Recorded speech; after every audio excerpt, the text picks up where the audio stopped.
स्वागत है इस ऑनलाइन क्लास में आप सभी का। आज हम पढ़ने जा रहे हैं, टॉपिक का नाम है बृहस्पति ग्रह यानी जुपिटर प्लैनेट। यानी जुपिटर प्लैनेट के बारे में आज हम पढ़ेंगे, बृहस्पति ग्रह के बारे में, जो आपके UPSC, state PCS, BPSC, UPPCS, RPSC, MPSC, JPSC, SSC, CGL, railway, banking, दरोगा जैसे प्रतियोगी परीक्षाओं के लिए बेहद ही महत्वपूर्ण है। एसएससी, इंडियन आदि सभी प्रतियोगी परीक्षाओं के लिए बेहद ही महत्वपूर्ण है।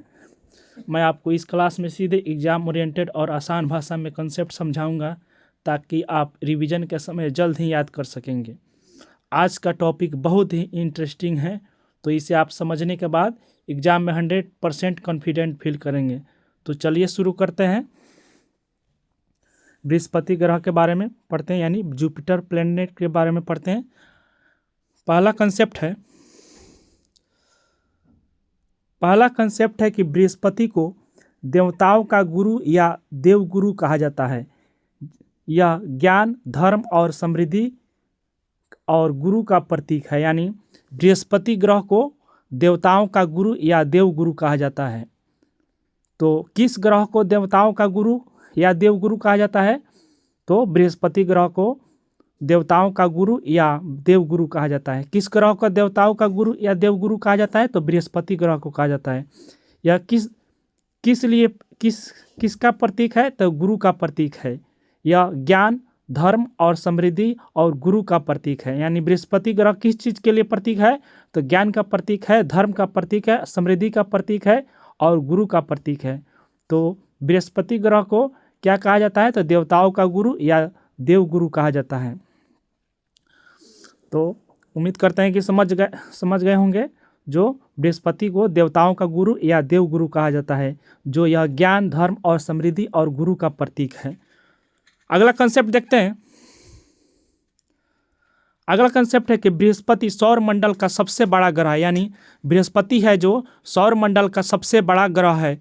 यह गैसीय विशालकाय ग्रह यानी गैस जियांट या जोबियन ग्रह प्लैनेट की श्रेणी में आता है। यानी बृहस्पति जो है सौर मंडल का सबसे बड़ा ग्रह है। यानी जो ग्रहों है वो सबसे बड़ा ग्रह है। कौन ग्रह है? तो बृहस्पति ग्रह है, जो सौर मंडल का सबसे बड़ा ग्रह है, बृहस्पति ग्रह है।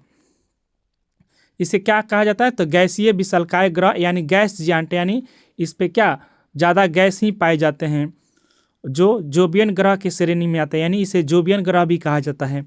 किस ग्रह को जोबियन ग्रह कहा जाता है? तो बृहस्पति ग्रह को जोबियन ग्रह कहा जाता है। तो बृहस्पति सौर मंडल का सबसे बड़ा ग्रह है, जो यह गैसीय विशालकाय ग्रह यानी इस पे ज़्यादा गैसीय पाया जाता है, इसीलिए इसे गैसीय विशालकाय ग्रह कहा जाता है। या इसे जोबियन ग्रह यानी जोबियन प्लैनेट भी कहा जाता है, जो जोबियन श्रेणी में आता है, इसीलिए जोबियन प्लैनेट कहा जाता है। आइए इसका अगला कंसेप्ट देखते हैं। अगला कंसेप्ट है कि बृहस्पति को जोबियन ग्रह कहा जाता है। जो जोबियन ग्रह कौन कौन है? तो बृहस्पति है, शनि है, अरुण है, वरुण है। यानी बृहस्पति जो है कौन से श्रेणी में आता है? तो जोबियन ग्रह की श्रेणी में आता है। यानी बृहस्पति, शनि, अरुण, वरुण यह जोबियन ग्रहों की श्रेणी में आता है। यानी चार प्रकार के हैं जोबियन ग्रह। यानी जोबियन ग्रह कितने हैं? तो 4, जो बृहस्पति है, शनि है, अरुण है, वरुण है, यानी यूरेनस, नेपच्यून। तो उम्मीद करता हूँ कि ये भी समझ गए होंगे। तो जोबियन ग्रह कितने हैं? तो बृहस्पति है, 4 हैं। बृहस्पति है, शनि है, अरुण है, वरुण है। तो उम्मीद करता हूँ कि आप समझ गए होंगे कंसेप्ट। अगला कंसेप्ट देखते हैं। अगला कंसेप्ट है कि बृहस्पति सौर मंडल का सबसे बड़ा ग्रह है।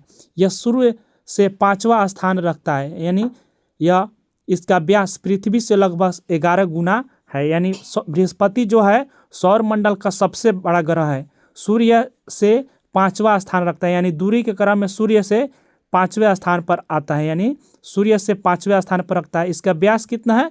तो पृथ्वी से लगभग 11 गुना बड़ा है। तो बृहस्पति सौर मंडल का सबसे बड़ा ग्रह है। तो यह सूर्य से दूरी के स्थान में कितना स्थान पर आता है? तो 5वें स्थान पर आता है। इसका व्यास कितना है? तो पृथ्वी से लगभग 11 गुना व्यास है। उम्मीद करता हूँ कि ये भी कंसेप्ट आप समझ गए होंगे। अगला कंसेप्ट देखते हैं।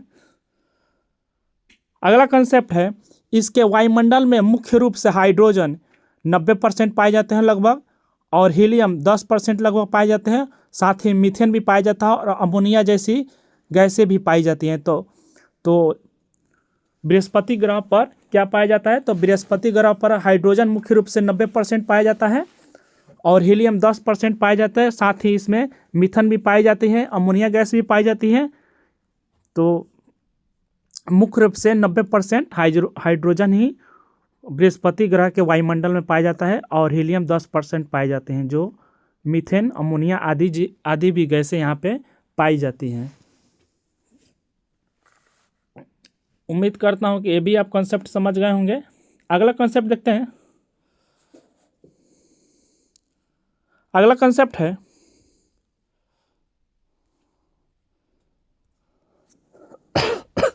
इसका आयतन पृथ्वी के आयतन की तुलना में लगभग 1321 गुना है। यानी जो इसका बृहस्पति का आयतन है पृथ्वी की तुलना में लगभग कितना है? तो 1321 गुना है।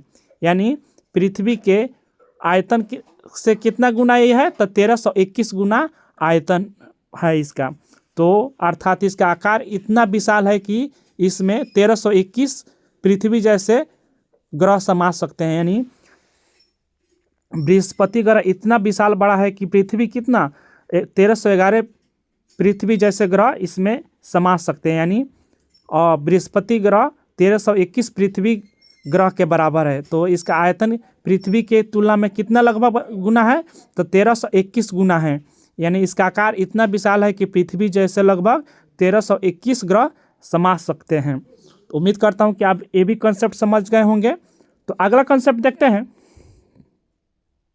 अगला कंसेप्ट है, जो पृथ्वी के आयतन कितना है इसका तुलना में?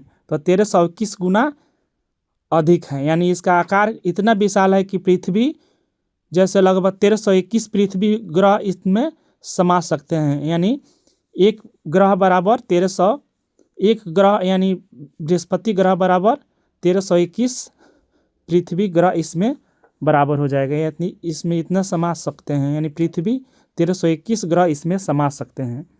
अगला कंसेप्ट देखते हैं। अगला कंसेप्ट है कि सौर मंडल में इसके 95 उपग्रह हैं। सौर मंडल में कितने, यानी सौर मंडल में इसके कितने उपग्रह हैं? तो 95 उपग्रह हैं। यानी 95 उपग्रह हैं।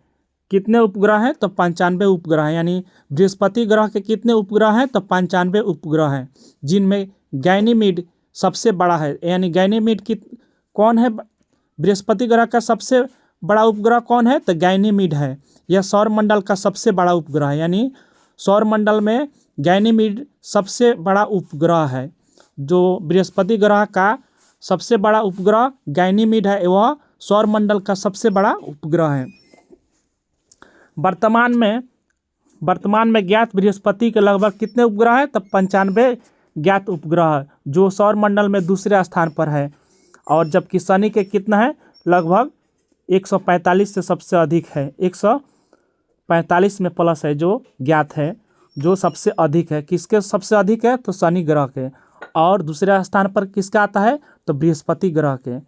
तो इसके कितने, बृहस्पति ग्रह के कितने उपग्रह है? तो 95 ज्ञात उपग्रह है।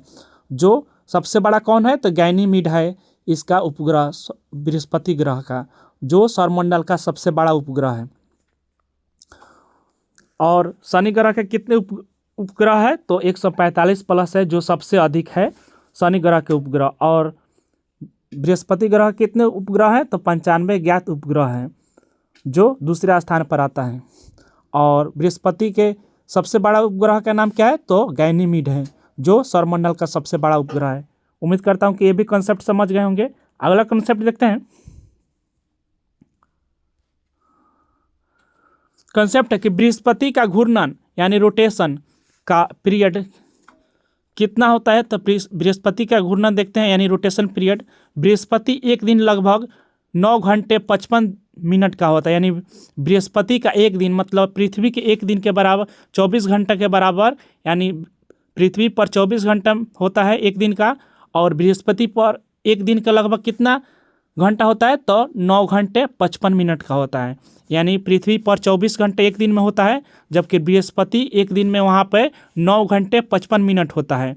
यही कारण है कि सौरमंडल का सबसे तेज घूर्णन करने वाला ग्रह है। यानी सौरमंडल का सबसे तेज घूर्णन करने वाला कौन ग्रह है, तो बृहस्पति है। यानी सौरमंडल का सबसे तेज घूर्णन करने वाला कौन ग्रह है, तो बृहस्पति है। जिस सौरमंडल का सबसे तेज घूर्णन करने वाला ग्रह कौन है, तो बृहस्पति।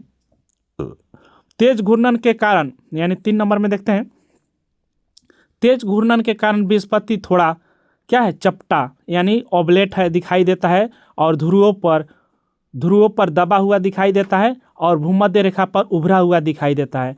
यानी बृहस्पति का एक दिन, जो बृहस्पति का घूर्णन होता है, तो बृहस्पति के एक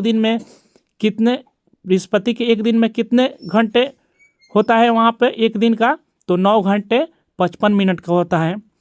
और बृहस्पति जो है सौरमंडल का सबसे तेज घूर्णन करने वाला ग्रह माना जाता है।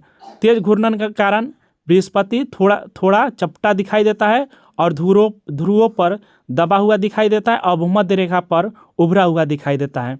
यानी पृथ्वी का एक दिन यानी 24 घंटे का बराबर होता है, जबकि बृहस्पति का एक दिन लगभग 9 घंटे 55 मिनट का होता है।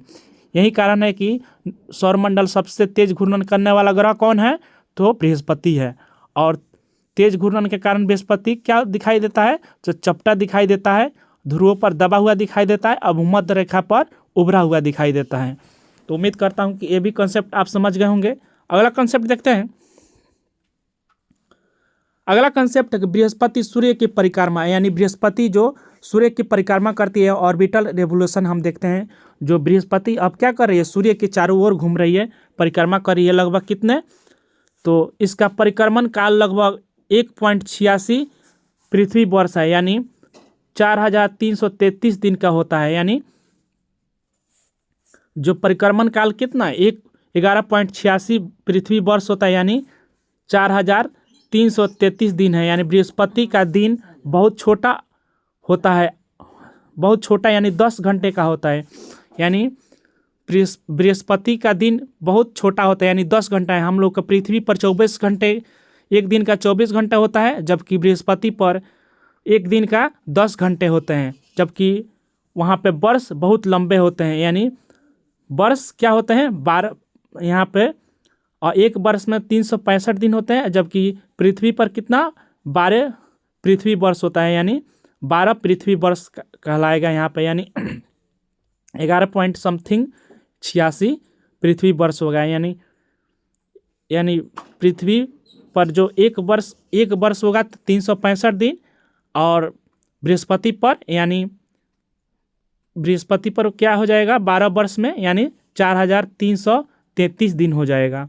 तो आप उम्मीद करते हैं कि ये भी आप समझ गए होंगे कंसेप्ट। अगला कंसेप्ट देखते हैं। बृहस्पति के प्रमुख 4 उपग्रह यानी प्रमुख गैलियन उपग्रह है। कौन कौन है गैलियन मून्स, कौन कौन है गैलियन, जो किसके द्वारा गैलीलियो द्वारा खोजा गया। किसके द्वारा खोजा गया था, तो गैलीलियो द्वारा खोजा गया था। गैलियन उपग्रह को किसने खोजा था, तो गैलीलियो द्वारा खोजा गया था। तो गैलियन उपग्रह कितने हैं, तो 4 हैं। बृहस्पति के गैलियन उपग्रह कितने हैं, तो 4 हैं। किसके द्वारा खोजा गया था, तो गैलीलियो द्वारा खोजा गया था। आइए देखते हैं। तो पहला है आयो, जो सबसे ज्वालामुखी सक्रिय है यहाँ पर। आयो जो उपग्रह है, आयो यहाँ पर सबसे ज्वालामुखी सक्रिय है। आयो पर यूरोपा पर क्या है, बर्फीली सतह के नीचे तरल पानी और महासागर, जो जीवन की संभावना है यहाँ पर। जो बृहस्पति के उपग्रह है यूरोपा, यहाँ पर क्या बर्फीली सतह पाई जाती है, बर्फ पाई जाती है, और तरल पानी भी पाई जाती है, जिसके महासागर भी पाए जाते हैं, जिसके कारण जीवन की संभावना है यहाँ पर। और तीसरा है गैनीमीड, यानी गैलियन उपग्रह जो है तीसरा गैनीमीड है जो सौरमंडल का सबसे बड़ा उपग्रह है, गैनीमीड। और चौथा है कैलिस्टो। चौथा कौन है? तो कैलिस्टो। जो इन्हें चारों को क्या कहा जाता है? तो गैलियन उपग्रह कहा जाता है। चारों को क्या कहा जाता है? तो गैलियन उपग्रह कहा जाता है। यानी बृहस्पति के कितने 4 उपग्रह हैं?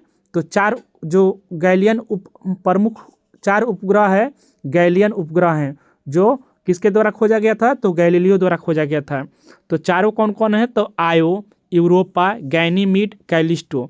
यानी आयो पर क्या सबसे ज़्यादा पाया जाता है? तो ज्वालामुखी सबसे ज़्यादा पाया जाता है। यूरोपा पर बर्फीली सतह, जो बर्फीली से बर्फ से ढका हुआ है सतह, ज़्यादा वहाँ पर बर्फ़ पाई जाती है।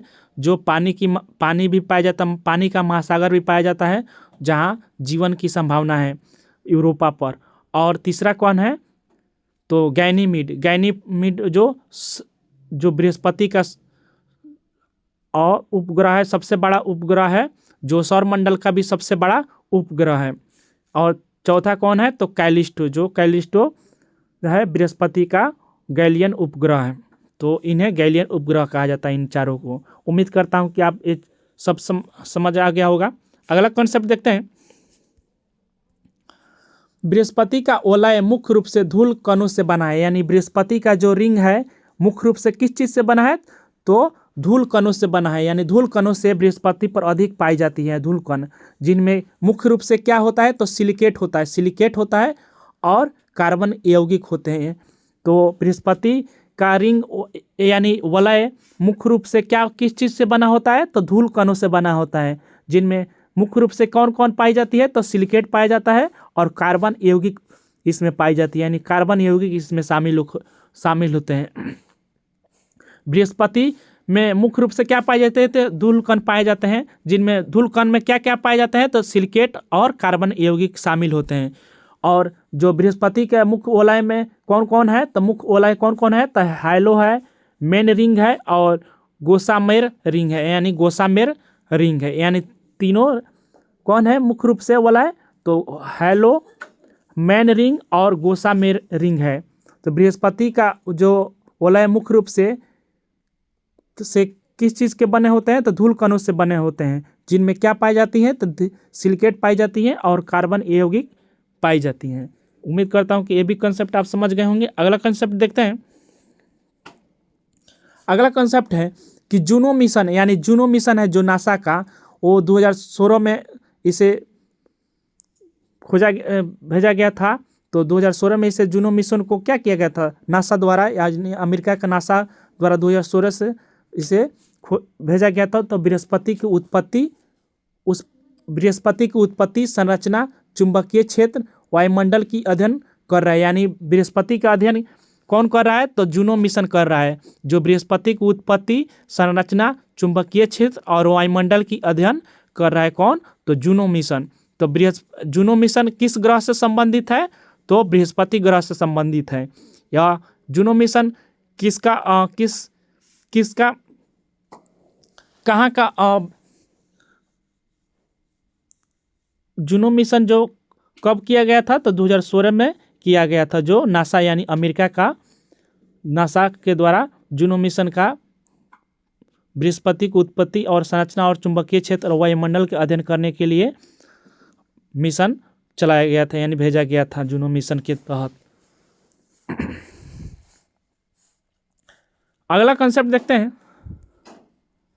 अगला कंसेप्ट है बृहस्पति ग्रह पर जीवन की संभावना लगभग नहीं है। यानी अगला कह रहा है कि बृहस्पति ग्रह पर जीवन की संभावना लगभग नहीं के बराबर है, लेकिन उपग्रहों पर जैसे यूरोपा हो गया, गैनीमीड हो गया, इन गैनीमीड के महासागरों में जीवन की संभावना है। यानी बृहस्पति ग्रह पर जीवन की संभावना नहीं है, लेकिन उनके उपग्रह, बृहस्पति ग्रह के उपग्रहों पर क्या है? जीवन की संभावना है। जैसे में यूरोपा हो गया, गैनीमीड हो गया, इनके महासागरों में क्या है? जीवन की संभावना